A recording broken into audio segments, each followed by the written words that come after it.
Hey everyone, how's it going? Thanks so much for tuning in. Today we're going to be taking an in-depth look at the 2023 Hyundai Elantra Hybrid.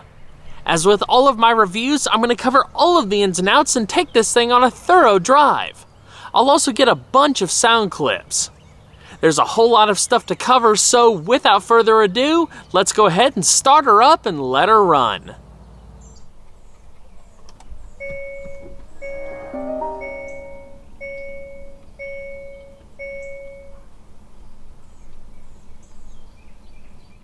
The 7th generation Elantra was first launched for the 2021 model year and carries through 2023 relatively unchanged. It's available in gasoline, hybrid, and high-performance variants to cater to a wide array of potential customers. The new Elantra rides on Hyundai's 3rd generation K3 compact vehicle platform. Compared to the previous generation, engineers were able to shed weight, lower the center of gravity, improve fuel economy, and strengthen the overall structure for improved crash performance. From the outside, the car looks fantastic. I always get excited when manufacturers step out of the box and do something against the norm. In the Elantra's case, it no longer looks like a typical compact economy car. This has some serious style to it that makes it look a lot more expensive than it really is. The previous generation wasn't a bad-looking car, but this dramatic departure is sure to turn heads. The new design benefits from a longer wheelbase, a shorter front overhang, wider front and rear tracks, a lower roof line, and a lower, more rearward front cowl point. There's a tremendous amount of cool detailing in the bodywork, especially across the side profile. The intricate blend of curves and geometric surfaces isn't something we normally see in this segment, which will for sure make it stand out amongst the competition. Despite the sleeker styling, overall interior space sees notable improvements, including 2.3 inches of additional rear seat legroom. If you're looking for the most fuel-efficient Elantra, you'll want to consider the Hybrid, which is offered in 2 trim levels, the $24,550 Blue and the $29,150 Limited. The standard Elantra is offered in 4 trim levels, with base pricing ranging between $20,950 and $27,500. The high-performance Elantra N starts at $32,900. When looking at the Hybrid in particular, the Limited is of course top of the line. It comes with a wealth of additional technology, fancier exterior styling, premium interior finishings, and additional comfort amenities that are not offered on the Blue. However, the Blue does offer better overall fuel economy than the Limited, so that's certainly something to consider. From the outside, you can easily tell a Limited from a Blue, as the Limited features LED headlamps and tail lamps, a dark chrome front grille, chrome window trim, side mirrors with turn signal indicators, and larger wheels. There are 6 exterior colors to choose from. This example is finished in fluid metal. All of the colors are available at no cost except for white, which is a $450 option. The Limited is all-inclusive and is not available with any additional options aside from accessories, such as the $210 carpeted floor mats in this example. The total MSRP for what you see here, including destination, is $30,475. Across the lineup, the Elantra is offered with 5 wheel sizes ranging from 15 to 19 inches in diameter. The larger wheels are standard on the performance-focused models. The 17 by 7 inch wheels shown here are standard on the Limited, whether it be the gasoline-only Elantra or the Hybrid. They're painted gloss black and feature machined outer spokes and come wrapped in 225/45 all-season hand-cooked tires. A compact spare tire can be found in the trunk, along with all the necessary changing equipment. 4-wheel disc brakes are standard on every Elantra. However, specific braking setups differ between the available powertrains. For example, the Hybrid features 11-inch internally ventilated front discs and 10.3-inch solid rear discs. Each disc has a single piston caliper. The Hybrid also has an electric brake booster with integral regenerative braking to help capture additional energy for improved efficiency and long-term fuel mileage. The non-hybrid Elantra has the same size brakes, but with a traditional vacuum brake booster. An electronic parking brake with auto hold feature is standard on all hybrids. Performance models have a traditional hand lever mechanical parking brake, as do certain trim levels of the non-hybrid Elantra. 4-wheel, 4-channel, 4-sensor ABS is included across the board, along with electronic brake force distribution and brake assist. The non-performance Elantras are able to stop from 60 miles an hour in about 116 feet, which is impressive to say the least. Of course, performance models receive substantially more aggressive brake packages. The Elantra's suspension setup also differs a bit depending on the powertrain. Hybrids and non-hybrids have an independent McPherson strut front suspension with twin-tube shock absorbers and a stabilizer bar. Non-hybrids have a coupled torsion beam rear suspension, while the hybrid benefits from a multi-link setup with monotube shocks and a stabilizer bar. What surprised me the most about how this car drives was the ride quality. I've had the fortune of testing now both suspension setups. Regardless, the Elantra is very smooth and downright comfortable for something in this segment. It soaks up rougher roads very well and was utterly sublime on the highway. Through the corners, it always maintains its composure, feeling lively and responsive. Of course, you do have a little bit better handling and ride control with the multi-link setup out back. The cabin is pretty quiet too, with very minimal wind and road noise. The steering is a rack and pinion design with electric power assistance, courtesy of a motor mounted on the steering rack itself. The overall ratio is a quick 12.9 to 1, and it takes about 2.5 turns from lock to lock.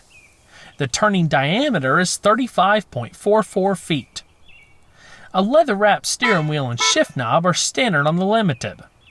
The upper spokes house a number of multifunction controls, including access to a comprehensive driver's information system that shows up in the middle of the instrument cluster. The full 10.25-inch digital instrument cluster is one of the Limited exclusive features. The steering wheel itself is manually adjustable for both tilt and reach. Hyundai offers the Elantra with 4 very different powertrain options to suit almost anyone. This is actually the first generation that the Elantra has been offered as a hybrid. It features a 1.6-liter gasoline direct injection Atkinson cycle 4-cylinder engine. The permanent magnet electric motor delivers 32 kilowatts and is fed by a lithium-ion polymer battery pack with 1.32 kilowatt hours of capacity. The battery is positioned under the rear seats. The engine, combined with the electric motor, delivers a total system output of 139 horsepower and up to 195 pound-feet of torque. The engine is mated to a quick-shifting 6-speed dual-clutch transmission, which helps the Elantra Hybrid stand out from its competitors by offering a more engaging and dynamic driving experience, thanks to the snappy and responsive transmission behavior. The electric motor has an electric-only driving mode that delivers instantaneous torque at lower speeds, with available power assist at higher speeds. The fuel economy numbers for this car is impressive. Using regular 87 octane, I saw an average of 50 miles per gallon. EPA estimates range between 49 miles per gallon in the city and 52 miles per gallon on the highway. The blue trim is even more fuel efficient with a combined average of 55 miles per gallon. A while back, I had the chance to drive an Elantra with the standard 2-liter naturally aspirated 4-cylinder. It developed 147 horsepower and 132 pound-feet of torque and returned around 35 miles per gallon in mixed driving. It was paired to a continuously variable automatic transmission. Like the hybrid's 1.6-liter engine, the 2-liter is an Atkinson cycle engine that places a priority on fuel economy. Both engines are built using aluminum for the block and head and feature double overhead camshafts with 4 valves per cylinder and dual continuous variable valve timing. For those who put a greater emphasis on performance, the Elantra Inline is powered by a 1.6-liter turbocharged 4-cylinder that develops 201 horsepower and 195 pound-feet of torque. With that, you have a 7-speed dual-clutch transmission. At the top of the totem pole, you have the Elantra N, which has a 2-liter turbocharged 4-cylinder that develops 276 horsepower and 289 pound-feet of torque. It's available with a standard 6-speed manual transmission or an 8-speed dual-clutch transmission with paddle shifters. Overall performance for the hybrid is actually pretty good. It definitely feels peppier than the standard powertrain. A lot of that comes courtesy of the instant electric torque. It won't win any awards for excitement, but it didn't feel underpowered, especially around town. Being that this is not a plug-in hybrid, you're not going to be able to do long runs of all-electric driving. The transition between gas and electric is seamless and happens automatically. You'll notice the EV light up on the instrument cluster when the engine is off, mainly at lower speeds, standstills, and coasting. Of course, you also have a few drive modes to alter the throttle response, steering firmness, and transmission behavior. The modes consist of normal, sport, and smart. The latter adjusts automatically based on your driving style. Like I mentioned earlier, the digital instrument cluster is a standard feature on the Limited. It's not available on the Blue. You can change the style of the gauges via the drive modes or through the infotainment system. There's a few different styles to choose from, including a futuristic layout called Cube. Pretty cool stuff.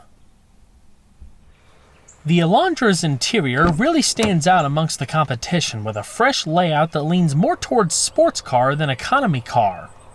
It has a true cockpit feel that's further defined by an available 2-tone color theme, the angle of the center stack, and the passenger side grip handle. The all-black interior, in my opinion, doesn't show off the interior in the best way. When opting for the melange with gray interior, you have gray seats, door inserts, dash accents, and a gray center console. The upper door panels and seat backs are also accented with a cloth, denim-like material. The latter is not offered with the all-black interior. The overall build quality is pretty solid, but I'd like to see a little bit more soft-touch materials on the upper door panels and dashboard.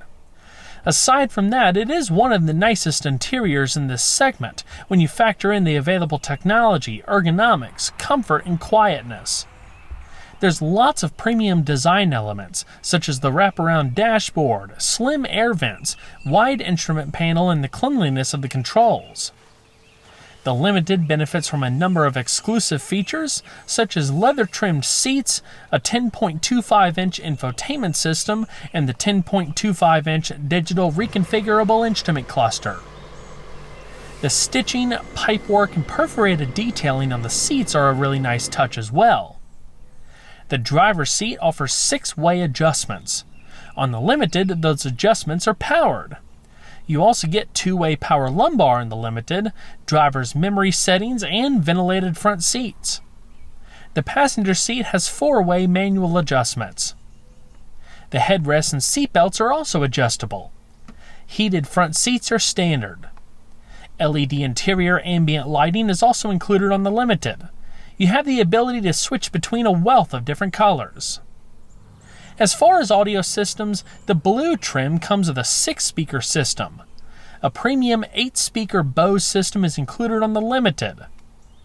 The larger 10.25-inch infotainment system is super responsive and packs pretty much every modern feature you can ask for.